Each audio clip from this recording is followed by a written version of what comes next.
Hello,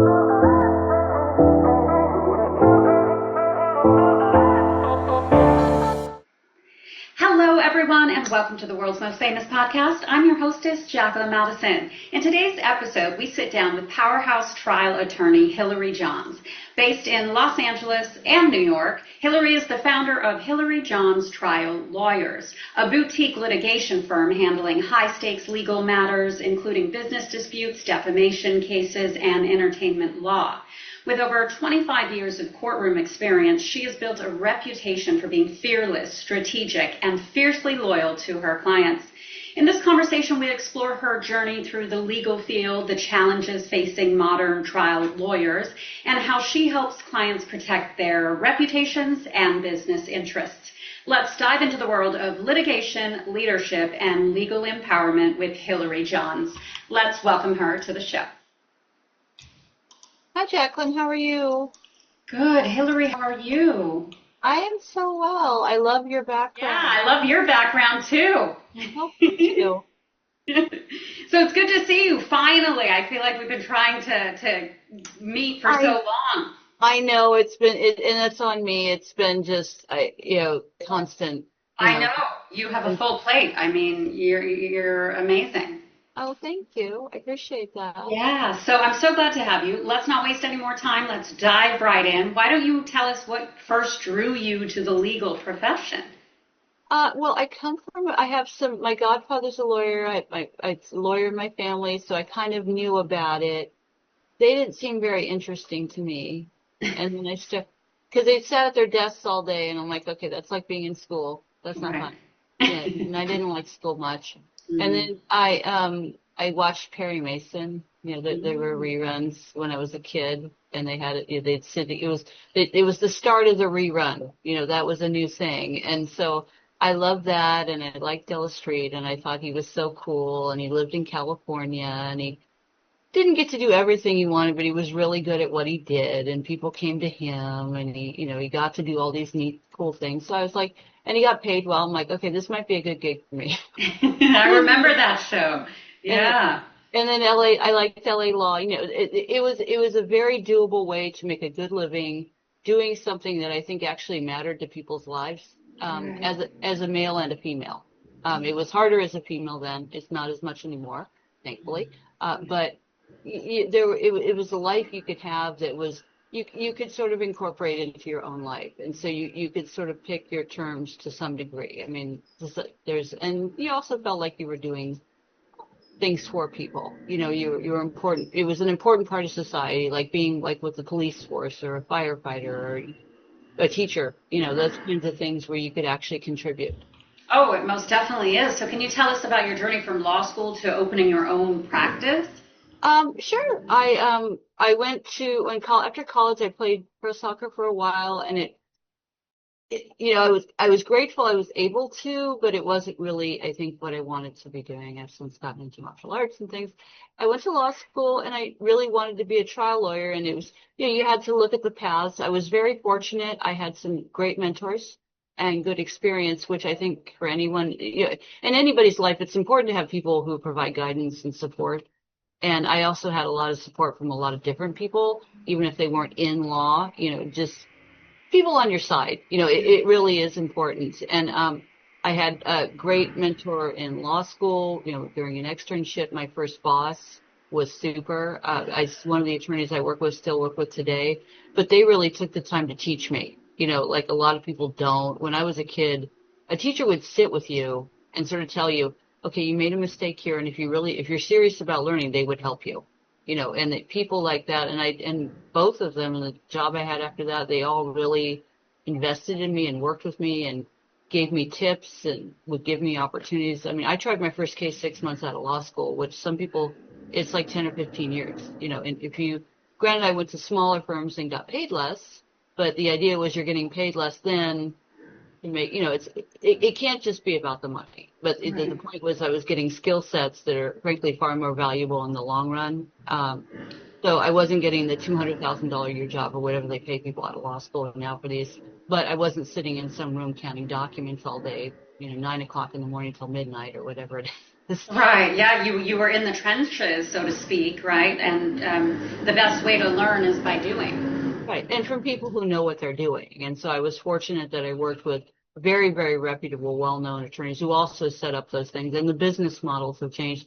A lot of it is learning and looking at the market trends, I would say, and saying what skill sets, like I got into employment law 25 years ago or so, real estate like over 30, and employment law wasn't really what it is today. I mean, it's a huge area now. And in areas like that and identifying, these are needs and skill sets you need to develop, because if you wait until, oh, that's hot right now, it might be a little late, because most people, I mean, when I've hired attorneys and, estate planning and things, I want someone who knows what they're doing and is good and is very capable and competent. I don't want someone who's going around, talking and likes to hear himself talk. And, there's a lot of blowhards in our profession, I would Right. say. And there are a lot of really good attorneys too. But Yeah, when it comes to attorneys, the experienced and precedent cases speak for themselves.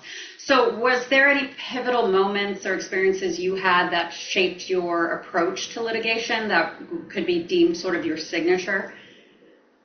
yeah, I think there was. I tried a case early on, and I think my employer had said I was naive, and he was right. He's like, just because you're nice doesn't mean everybody else is, which is true. And Right. we won. We really won. Uh, Awesome. it was a good win. It was a good win for the firm. It was a good win for the client. But who the client turned out to be was an unfortunate situation.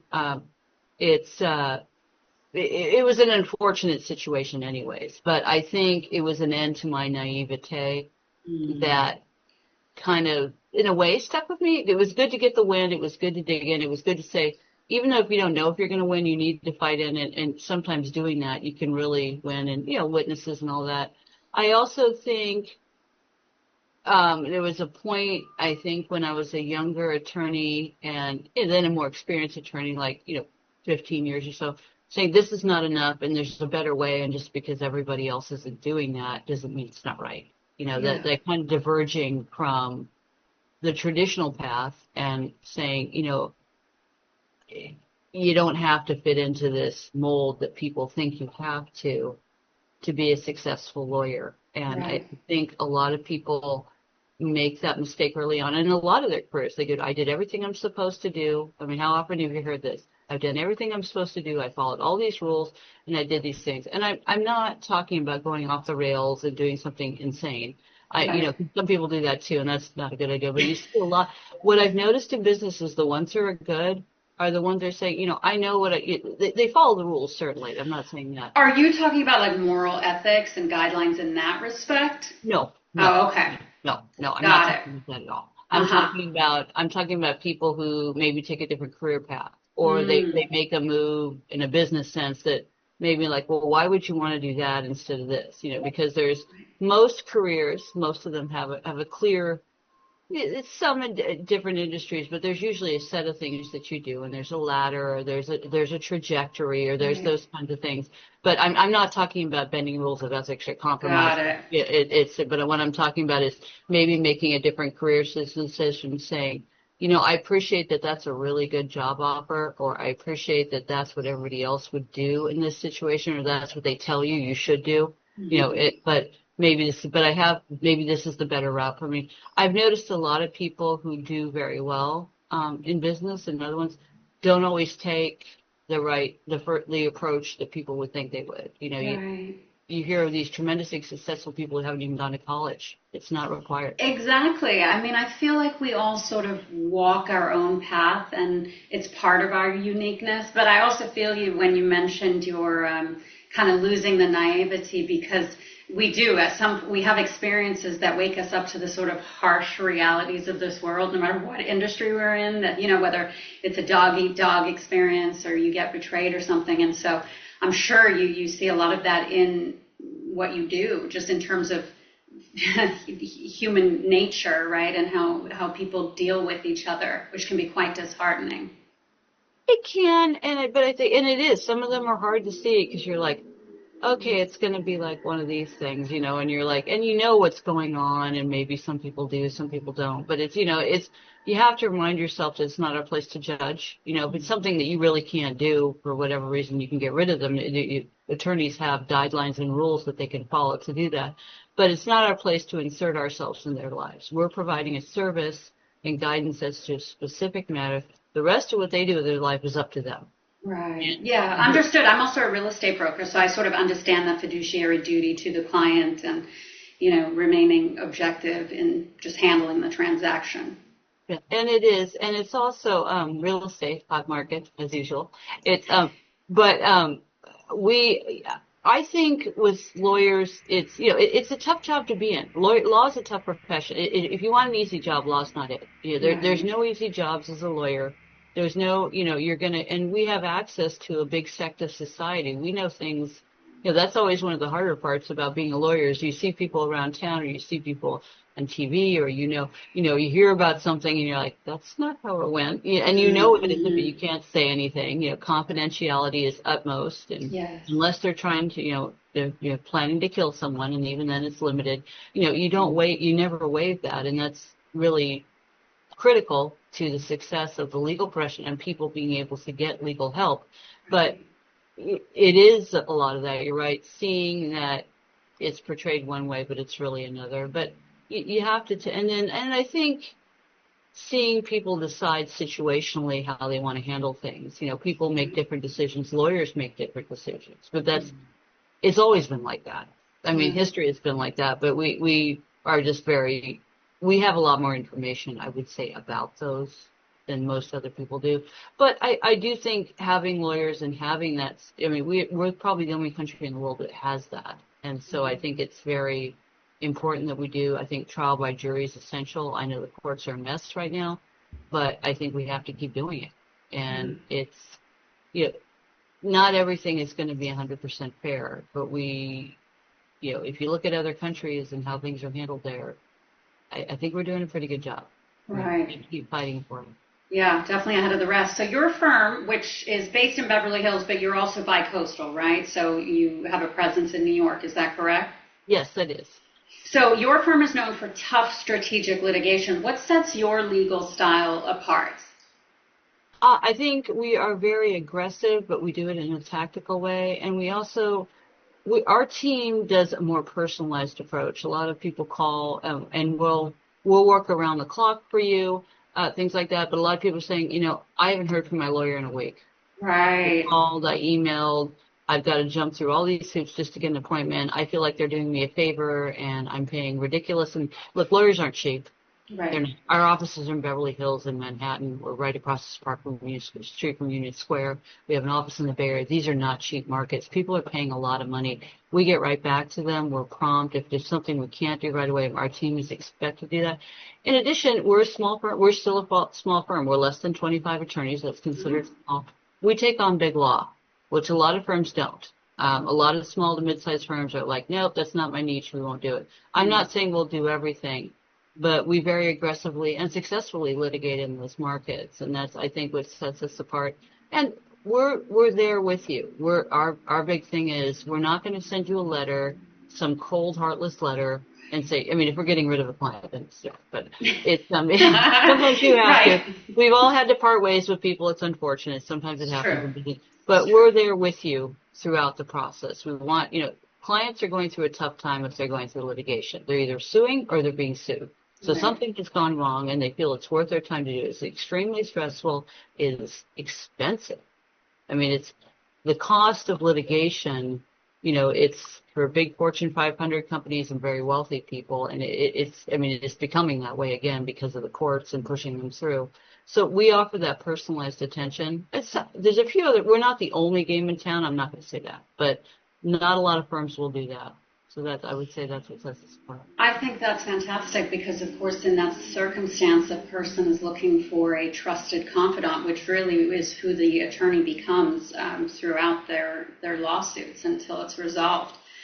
So that's important. Now, how did you develop your passion for high-stakes trial law? Was it just experience or something you set your heart on to pursue? I think I've done small cases and medium-sized cases, and I've done big cases too. And I think I tended to gravitate towards those, not the impossible, but the really hard ones. I seem to gravitate towards them, the extremely difficult, complex, things like that a lot of people wouldn't want to touch. I find them challenging. I mean, not all of our cases are like this. Some of them are like, we need to do this and take it apart and do this.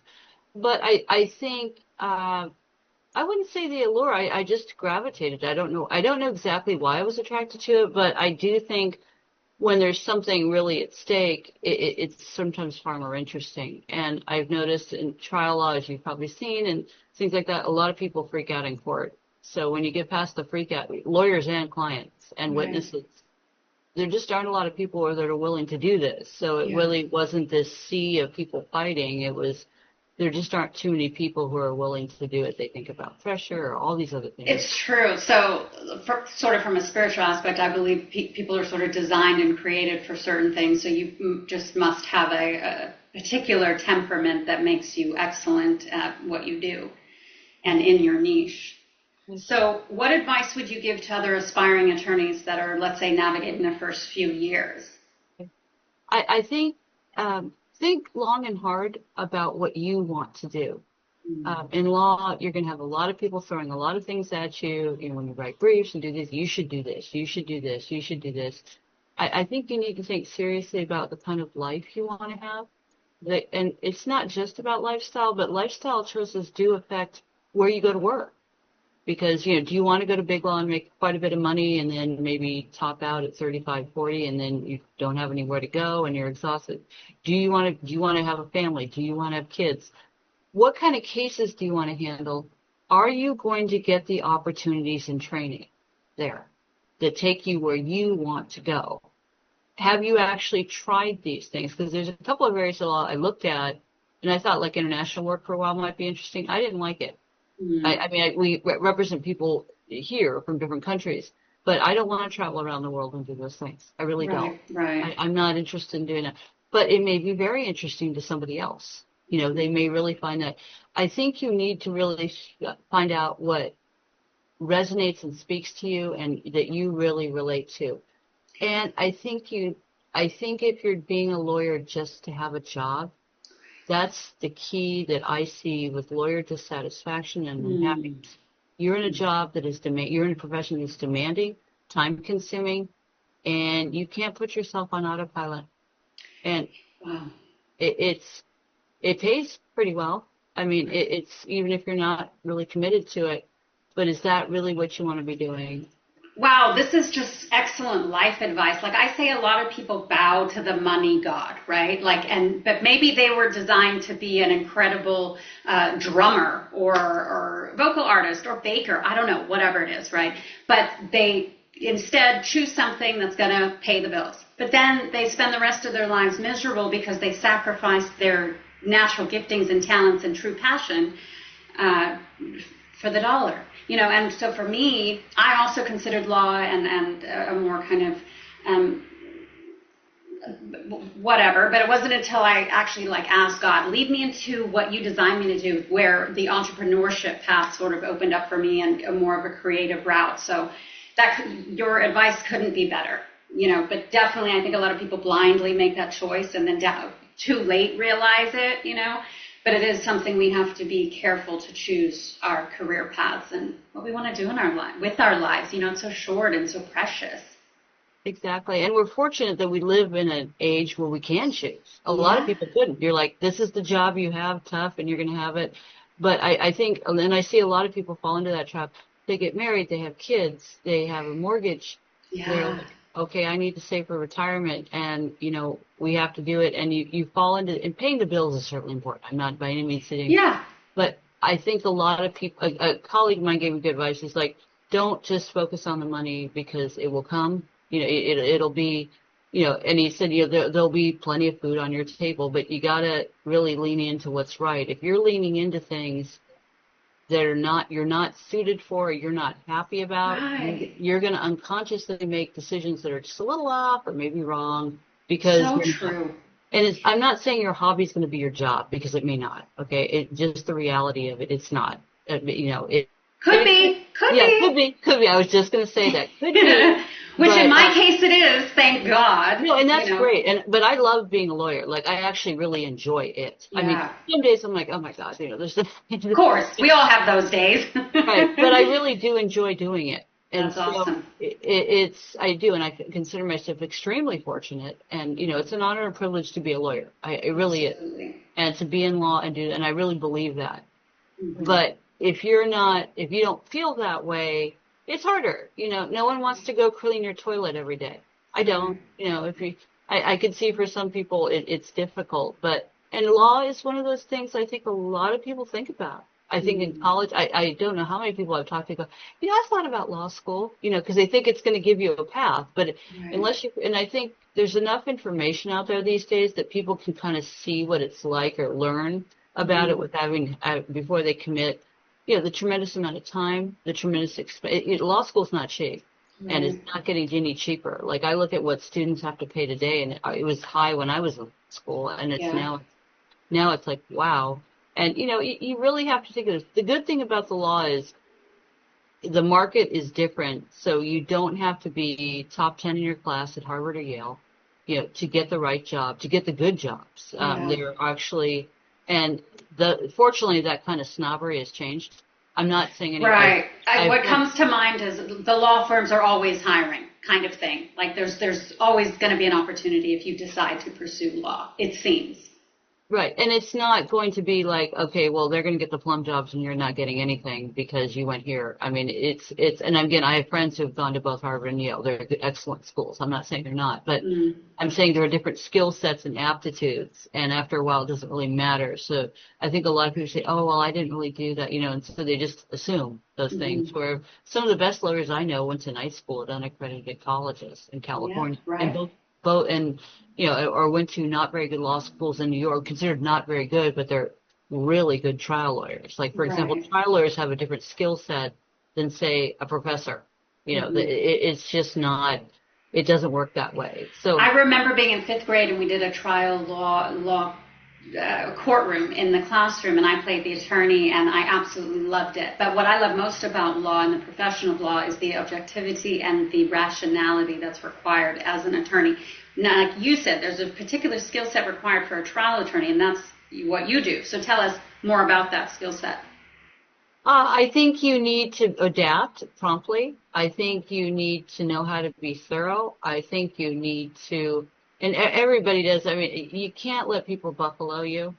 There's a lot of people in business and in law that will try to push that on you. We've seen it socially, right? We've Yeah, all gone to junior high and high school and seen these people on the playground try to do this stuff. It's really the same thing. so true. I think it helps if you have a perspective on things and an overview because it's easy to go into the weeds. It's in life. It's easy to go into the weeds. I've seen people spend years in the weeds. I won't say I've Mm-hmm. never gone in the weeds because I have, but but once you do that, or I think you really need to keep your cool and you need to stay focused. I think it's extremely important to have support and confidence, people you can actually talk to about it. I'm extremely grateful for the people I have here that I can speak to about, and will give you an objective view. And I think sometimes you have to have objectivity because it's very easy to get pulled into something. Yeah. I think you need to be thorough and prepared. Preparation is key. If you're prepared and thoroughly prepared, you're going to be whatever you want to call it, pivot, adapt, move, dodge and weave, whatever it Quick is. on your feet. Yeah, Yep. exactly, Mm-hmm. exactly. And if you're able to do that, if you don't know all the facts, you're going to be sitting there. You're going Yeah. to be flat-footed. So if you don't like doing those things, I think it's maybe not the profession for you. I enjoy knowing things thoroughly inside and out, but Yeah. you have to do that, and you have to remember why you're there. And so I think it's an important life lesson to say your client has a position you may not agree with. The judge may make a ruling you don't like, but there are ways to deal with this. And you So, have. yeah, absolutely. But now, how do you prepare mentally and emotionally for trial? Like, sure, you're prepared with all the facts, the data, the paperwork, et cetera, But what about emotionally, even spiritually? Do you have a practice that you do? Do you pray? Do you meditate? Like, how do you prepare and I'm sure kind of get into a mindset of victory or of winning. What's that for you? I tend to look at the finish line and what we're there to do. I tend to prepare well ahead of time and do like stretching and meditation, work out a lot before. And I kind of tend to clear my mind actually. So when I'm going in, it's like, I remember one time staff goes, well, what do we need to do before a trial? I'm like, there's nothing you need to do. It's like, but the trial's in 2 days. I'm like, we're already prepared. We already have, if the client wants anything, we're here. Just move on. I try not to overload myself. Like, I'll say, hey, most people who know me know that when I'm in trial, it's like, hey, just don't bother right now. It's like, if there's something you need, unless it's an emergency, it's going to have to wait. Right. I think for me, it's sort of clearing your mind and not letting a bunch of stuff clutter up your mental space. And I think I also try to assess to make sure make sure that no one or nothing else has too much real estate in your head. I mean, I try to do that routinely anyway, just to make sure that I'm balanced for me. But I think too often, and I've made this mistake too, you let someone or something have a lot of real estate in your head that really shouldn't. And so I try to do that a few weeks before a trial in particular to make sure, or if they are, is this something that can be dealt with later? How is that going to be prioritized? Does it really need to be there? Is it the kind of meditation that I need to do? Is it what do I need to do for me? How is my client feeling? I think that's a big one too, because I feel better knowing my client, hey, do you need anything? I'm available. Letting them know that you're there helps clients, because I've had a lot of clients tell me, say, I knew you were there. I knew I could call you. If I needed anything, you're available, and I know that. Whereas with other attorneys, and I'm not saying all attorneys like that, Right. I guess, okay, I'll show up. I don't know. I mean, I've had people tell me, I don't know. I just showed up to court and my attorney was there. I didn't really know what to do. Wow. It's, No, but the way you approach it, sort of this focus factor, I think also lends to your ability to give the undivided attention to the client and give them that sense of care, because that's what sets you apart, as you mentioned prior. And what makes the biggest difference is when you really get the sense that your attorney cares about your case and your experience throughout the case and the ultimate result. It's life-changing for the client. And I think the judges and other court staff can sometimes tell too that an attorney is paying attention to the case. They're prepared. They're, whether you like opposing counsel or not, you're civil to the person. You're not engaging in stuff that is just not helpful at all, and that that they're here because they have a reason and they understand what the process is about. I do think that helps. I don't think all judges perceive it correctly, but that's not, look, no one's going to get it right all the time. Judges have a tough job too. They're refereeing on thousands of cases every year, and it's they don't get paid much. They have a tough job. Private judging starts to look more and more attractive because it's just an easier way to go. And it's so I get that, but it's I think paying that personalized attention and letting them know you're here, you care. Look, if you're going through a personal crisis or a tough time, you're going to remember the people in your life. Think about anybody who's watching this. Have you ever gone through a tough time in life? Because everybody here has. Yep. And you remember the people who were there, the people who weren't, the people who sat and listened, the people helped or said, hey, do you need anything, or were available to you, even though it was inconvenient or not fun, as opposed to the people who just sort of checked out or weren't available or didn't do much or said, yeah, I can't help you. It's or just weren't sensitive, even if you weren't asking for help, weren't sensitive to what you were going through. You're going to remember those. You are. I mean, some things are, maybe someone passed away. Maybe you had an unfortunate experience dating. Maybe you went through a divorce. Maybe you're a victim of a crime, or maybe you were involved with you got involved with something, a bad job situation or whatever it is. The people who were sensitive and there and listened to what you were going through and didn't, and maybe helped, maybe didn't, but were at a minimum there. Yeah, right. Are the ones you're going to remember. The ones who weren't, they're not going to be on the good list. It's so true. So in your professional opinion, what do you think is the biggest legal challenge facing business owners today? I think the biggest legal challenge is probably compliance. I think there's a lot of things that business owners don't know I did a podcast a few weeks ago, and it talked about what a new business owner and a business owner should do. So everything from insurance to leases to inventory to employment laws. How do you follow those? Do I incorporate? Should I incorporate? But I think what I would say is when you're putting together your business, you need to think about your team first. I know it sounds funny because you're like, well, I haven't started my business. What do you mean a team? Can I afford to have a team, or what am I going to need? Okay, so there's inventory and you have a business plan, but who's going to help you with your business plan? Is it your lawyer? Is it your accountant? I mean, having a good lawyer and a good accountant and a good insurance broker are huge deals. Yeah. If you can get those three, and people who are going to support what you want to do and discuss, those things, I think it's really important to have those. And an accountant can save you a lot of money. Yeah, I know absolutely. accountants really enjoy it, saving money, because so many people I've talked, we always send an email saying, go consult with your accountant or tax preparer. This may be tax deductible. People are like, oh, really? It might? I didn't know that. And they just didn't know, so they're leaving money on the table. There may be ways to get insurance. Oh, if I get insured, they all say it now. This is part of wealth. This is part of making wealth now. Right. Have good insurance. Yeah, wealth management. It's across the board. You got to have the team and It manage all those aspects. It is. And you hear about these super duper wealthy people who have just unbelievable amounts of money and they're paying nothing in taxes because they have good tax planning. Mm-hmm. And they're making $20 to $100 million a year and they're paying $8,500 in taxes. Right, I know. Legally. Well, it's being smart, but also knowing the law. And like you said, having the right team. So what is your core focus within your boutique firm, and it's probably very diverse since you have, I think, almost 25 attorneys, but for you, what is your specialty, and how can people get in touch with you to work with you, hire you, and get your legal representation? We handle what we call the big three and sometimes four. So we handle business, transactions and litigation. Real estate is big, transactions and litigation, commercial and residential. And incidentally, we also one of our attorneys here used to do a lot of insurance. We help with insurance as well as employment law. In my former life, I did a lot of high-end divorces. So we do handle, I don't usually do those anymore.